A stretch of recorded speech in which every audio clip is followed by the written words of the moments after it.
Buenas tardes, somos el equipo Avengers y vamos a exponer acerca de clasificación y tipos de bioreactores. Lo primero que queremos hacer es explicar qué es un bioreactor. Un bioreactor es cualquier contenedor, o como su nombre indica, reactor, en el cual se lleva a cabo procesos en el cual se utiliza ya sea partes de un organismo vivo o un organismo vivo. Esto con la finalidad de tener un producto específico en el cual este nos va a servir.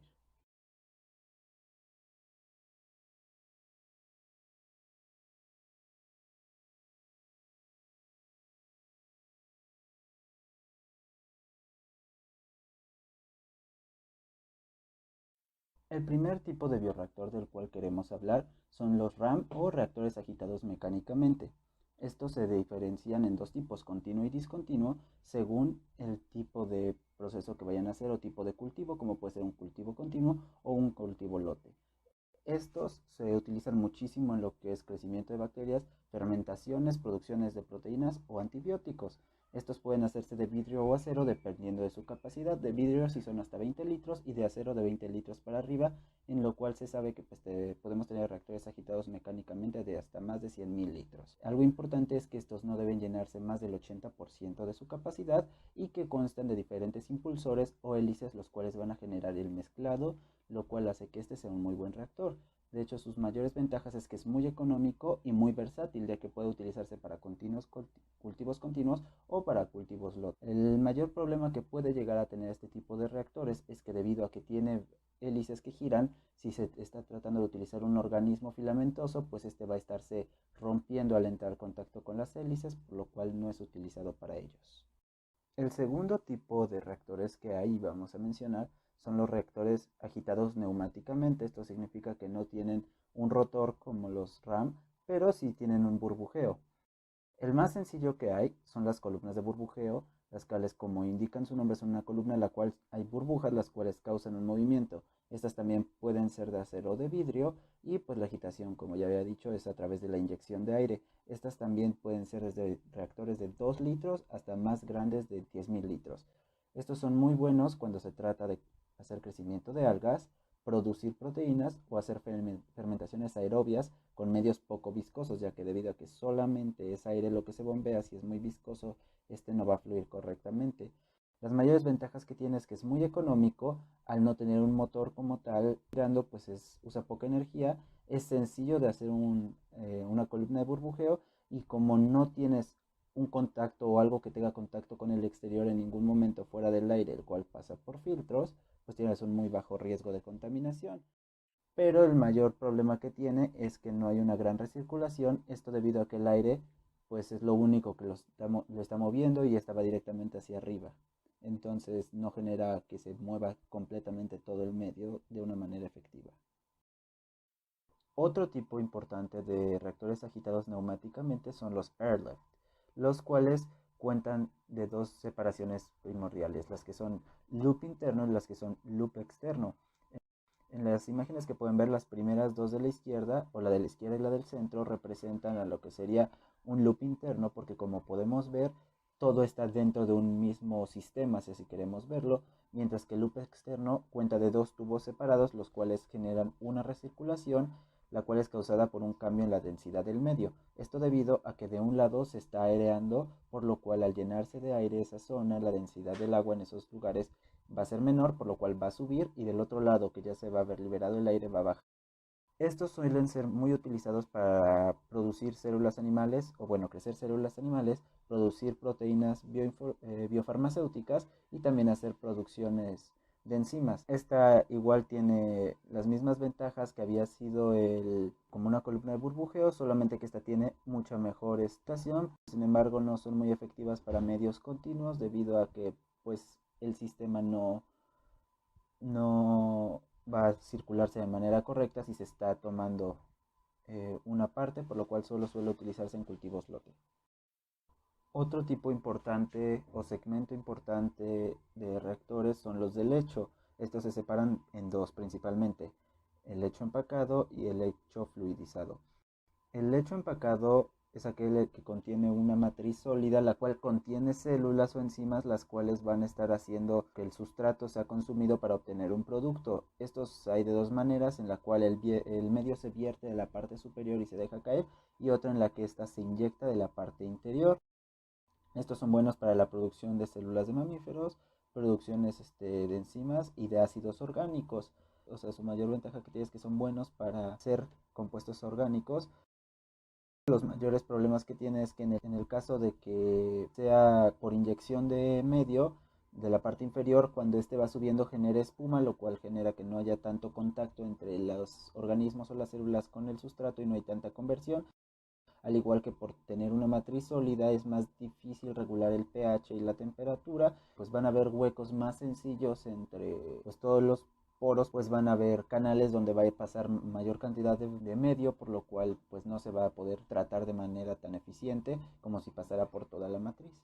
El último tipo de reactor del que vamos a hablar es el de lecho fluidizado, en el cual el lecho se disuelve, por así decirlo, flota en el medio cuando éste se agrega, lo cual hace que tenga un comportamiento fluido. Estos son buenos para producir enzimas y degradar sustratos, y además de que son muy rápidos, pero el problema es que muchas veces por esa velocidad que se necesita para que se mantenga fluido, no se consume todo el sustrato. Yo les voy a hablar de las características geométricas, carga, descarga y los sistemas de agitación de algunos de los bioreactores. Los reactores de tanque agitado son recipientes cilíndricos alargados con una relación de altura-diámetro de 2 a 1 o mayor. Este diseño permite un mayor tiempo de contacto de las burbujas de aire con el líquido conforme ascienden. La base del tanque se redondea para evitar zonas estancadas. En cultivos aerobios, el gas ingresa al reactor por debajo del agitador. Se mantienen homogéneos mediante agitación mecánica. Poseen un eje central movido por un motor que soporta uno o más agitadores. Este eje puede estar soportado por la parte superior o desde el fondo del reactor, con deflectores para mantener la turbulencia, favorecer el mezclado e impedir la formación de vórtex, y agitadores en la parte superior que rompen la espuma.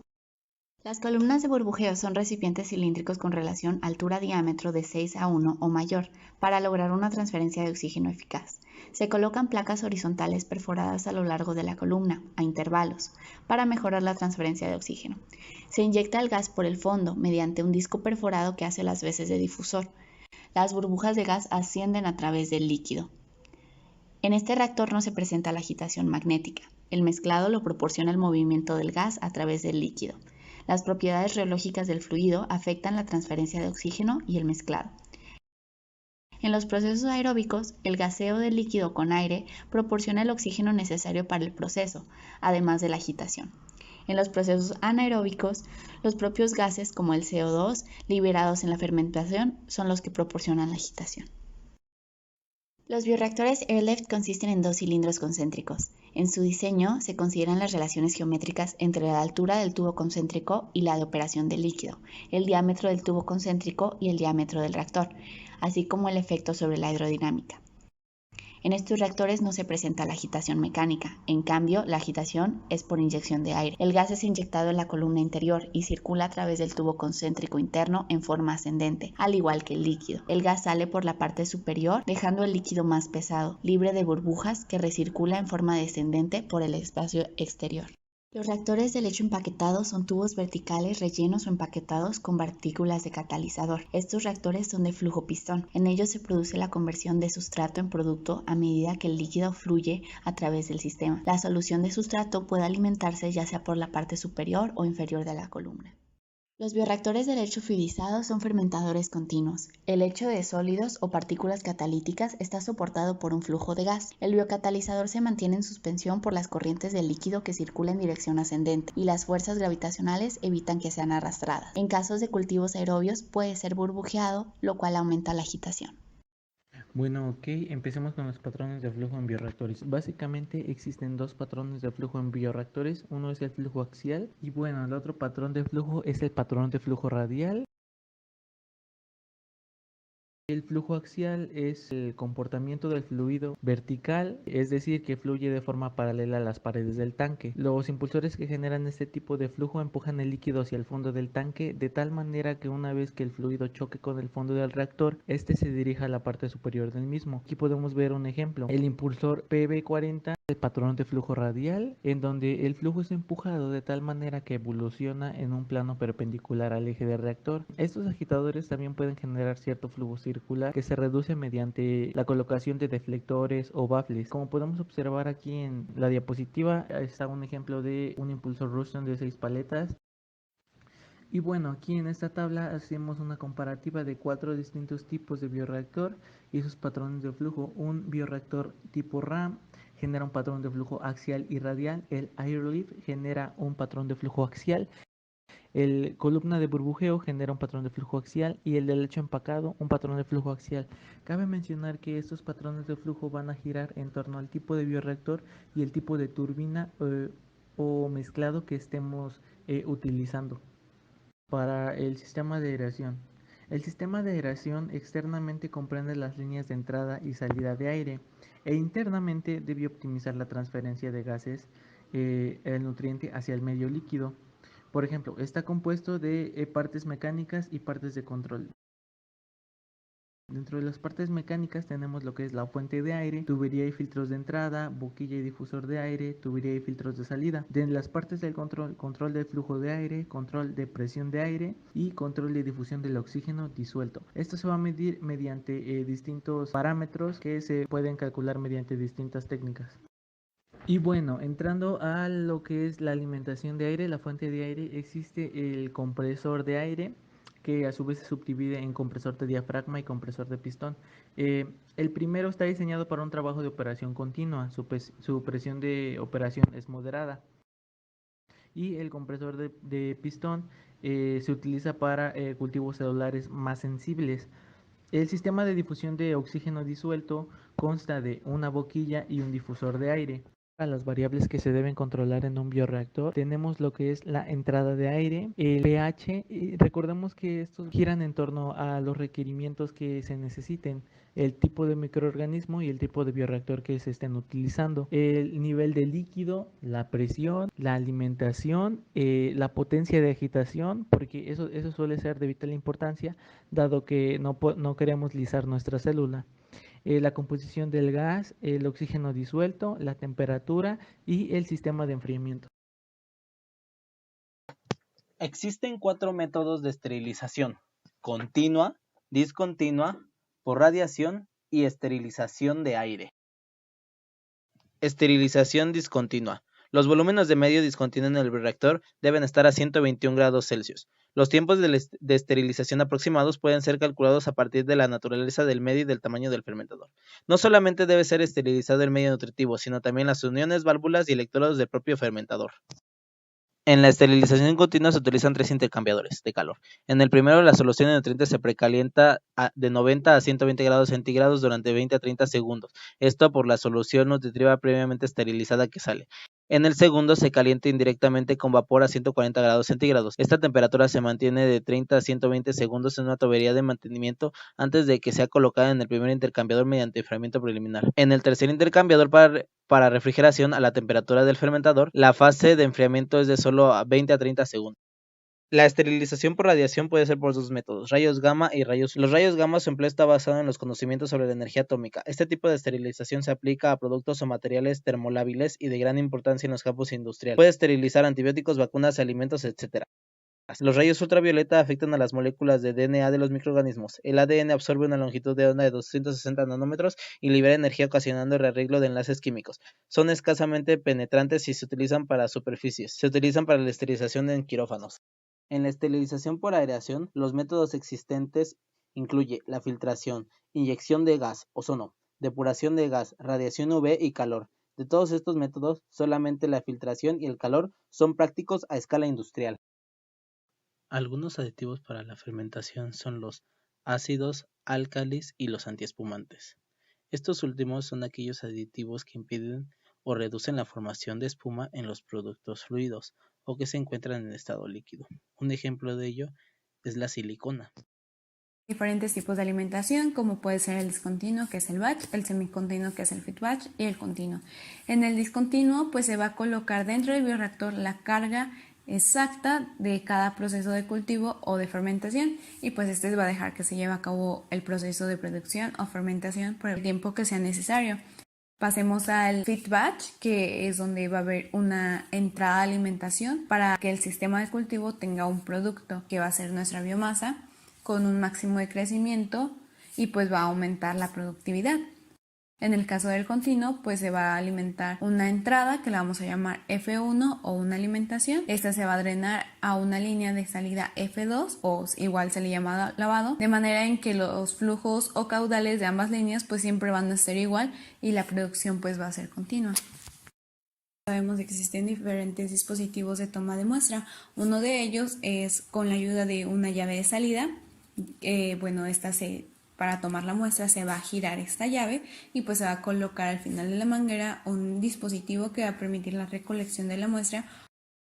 Puede ser un sistema mecánico para que éste determine la cantidad del gas generado en un determinado tiempo. Este sistema pues está instalado en el bioreactor para que se tome la muestra del sustrato cada vez que sea necesario sin la interrupción de un proceso y que éste pues llegara a poderse contaminar. En un bioreactor tipo ERLEF pues se van a disponer de 3 derivaciones, que en la línea principal pues se va a enviar una pequeña corriente de gas al cromatógrafo de gases y va a haber una ubicada en la entrada del reactor y va a haber 2 en la salida. La primera es para comprobar si la composición del gas simulado pues es la correcta, y las que están en la salida pues la finalidad es el análisis de componentes de azufre para evaluar la eficacia del sorbente y así poder permitir el seguimiento del ciclo de absorción y regeneración. Hay otros sistemas de tomas de muestra pues que van a consistir en una trampa de vidrio con 3 tuberías o mangueras con entradas y salidas. Este es el mismo proceso que el que les acabo de explicar en la diapositiva pasada. Y pues también tenemos equipos más sofisticados en los cuales pues el sistema muestreador va a requerir de 2 dispositivos externos, que en este caso va a ser una bomba periplástica, peristáltica y un baño enfriador. Esta bomba va a ir conectada a un puerto y pues el baño enfriador pues va a pasar el refrigerante por una bobina por el cual la muestra pues se va a mantener a una temperatura adecuada. Este puede tomar hasta 16 muestras simultáneas e inclusive pues tú le das el tiempo determinado en el que quieres que estas muestras sean tomadas. Eso fue todo por nuestra parte, compañeros. Esperamos que les haya gustado el video. Muchas gracias por su atención y a continuación verán las referencias.